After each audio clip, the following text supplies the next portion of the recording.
maisha ya yule anayesumbuka ni kama maisha ya yule asiyesumbuka, bali huyu anayesumbuka ni dhalili zaidi. Kwa nini? Kwa sababu mtu hawezi akala zaidi ya riziki yake aliyoandikiwa ni Mwenyezi Mungu, isipokuwa sharia imehimiza watu wafanye kazi, lakini kazi sio riziki. Kuna wadudu wangapi katika ardhi wanakula? Wanavua bahari gani? Wamejifundisha usaramala nchi gani?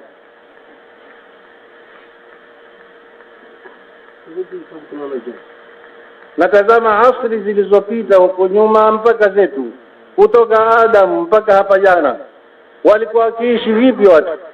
Walikuwa makarani? Walikuwa mawaziri?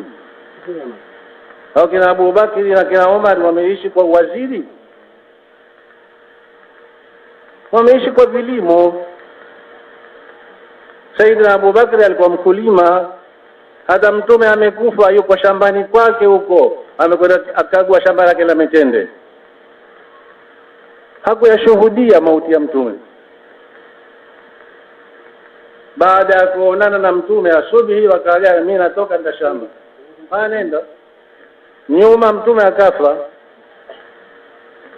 Akapelekwa habari mtume kafa. Tumeonana asubuhi. Ndio. Akaja Saidina Abu Bakri, Saidina Umar aranda pale uwanjani na upanga, kwamba atakayesema mtume kafa nitamuua. Mtume amekufa, inawezekana vipi?